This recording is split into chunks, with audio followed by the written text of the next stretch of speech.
There's a bit of synchronicity here between what I was doing, or have been doing for the last few hours, and a comment posted by BW who said that society convinces us that we are all separate beings, that we're different. And that is the theme of this.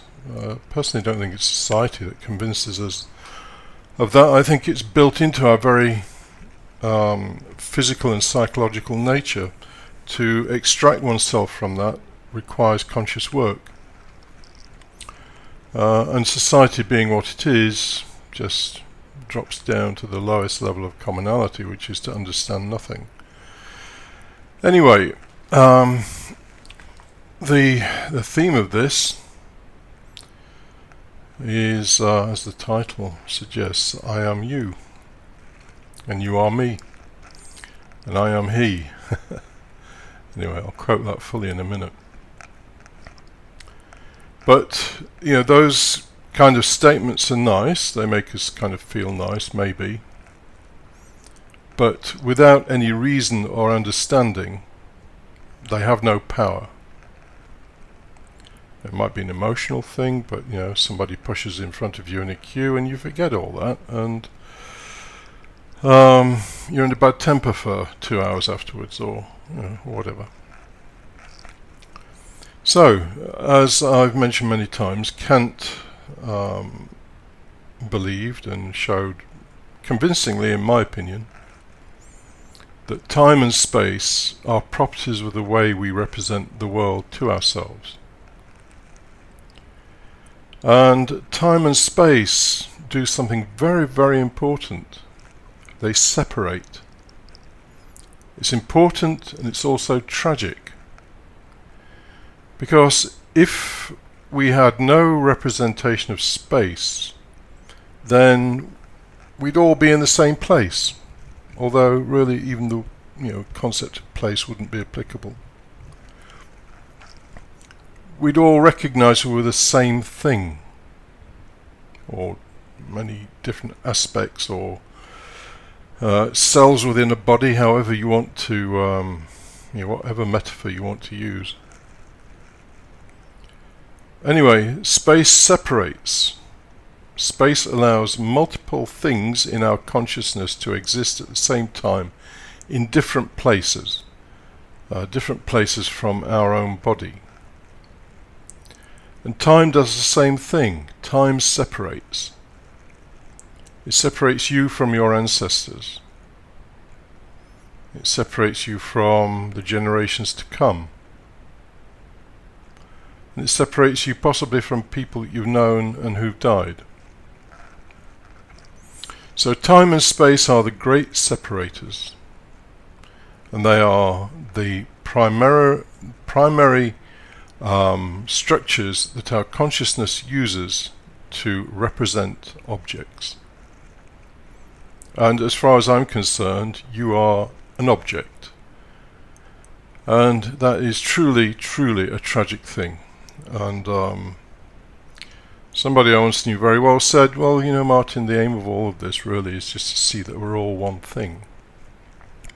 Once you've seen that, then you don't really need to see anything else. And of course this is the same with Schopenhauer. Schopenhauer very cleverly says when we die we become nothing and everything. The illusory thing that we think we are during life disappears, and we sink back into being everything. And so, as I've said on a number of podcasts recently, to the annoyance of some people, you don't exist as a real thing. You're a temporary phenomenon, and you exist in time and space. Well, that's how you see yourself, because of course you don't really know what you are as a part of the one thing. Time and space are separating out for you in this world, but you don't really know what you are because you can't see beyond time and space. Anyway, there's a quote here from Kant, B519 in the Critique, he says everything intuited meaning experienced or seen as an object, everything intuited in space or time, and hence all objects of an experience possible for us are nothing but appearances. And for me, you are an appearance. I don't know what you are. Neither do you know what I am, thank goodness. That is, they are mere presentations that in the way in which they are presented, that is, as extended beings or as series of changes, have no existence with an intrinsic basis that is outside our thoughts. In other words, they don't exist in reality.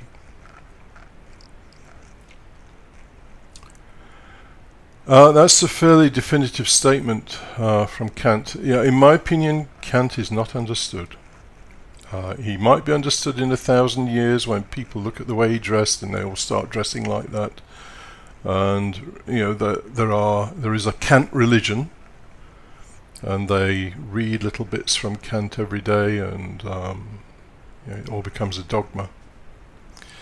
So maybe in 1,000 years' time, then Kant will be appreciated, and there'll be lots of little people walking around with wigs on and black gowns and looking like Kant, because they think it's the route to heaven.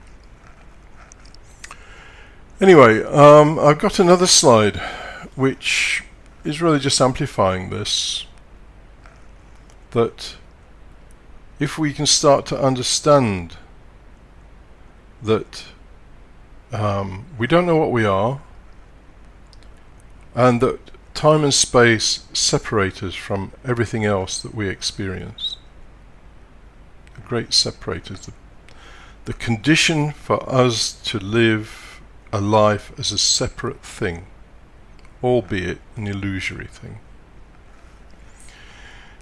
So here's a few quotes. The first one from the Upanishads.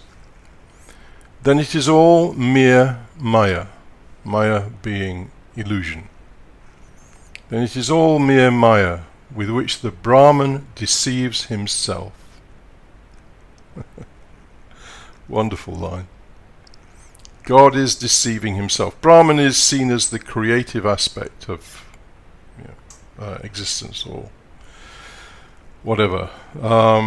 And Brahman is seen really as not being a particularly useful thing or force, because what has been created actually isn't all that great for the things that are created. So then it is all mere illusion with which the Brahman deceives himself. And then there's a line from John Lennon. I am he as you are me, and we are all together. I was about 15 years old when that came out, and I wondered what the hell he was talking about. I have a better idea now. And finally, some of you, old people like me, will remember Mick Jagger reciting this piece from Adonais by Shelley on the death of Brian Jones. Brian Jones, I think it is. Peace, peace, he is not dead, he doth not sleep. He hath awakened from the dream of life.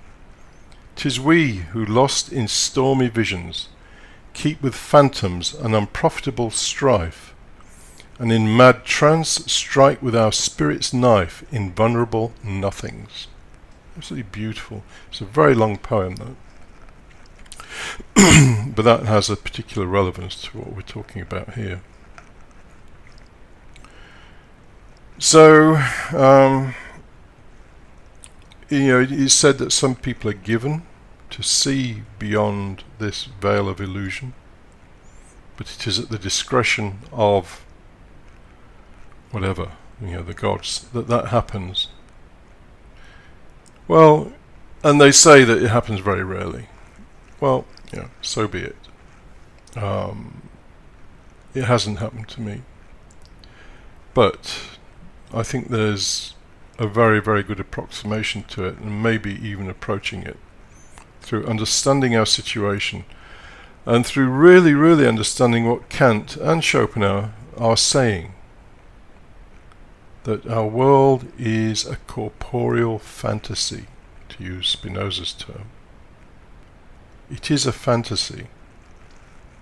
And the foundation for the fantasy is that we experience everything in the context of time and space, and in themselves the things that we experience do not exist. There is existence, but the things that we experience do not exist. A subtle distinction there. Anyway, that was the point I wanted to make. Kant seems very, very dry and dull. I don't find it like that. Every time I read Kant, it's like a slap around the face. I kind of love it. It's a masochistic thing, really. So nothing more to say on that. As we go through Kant, it'd be useful to bear this in mind, because what Kant is heading towards is to show us that we do not know the thing in itself. We only know our own dream, the dream of life, as Shelley called it.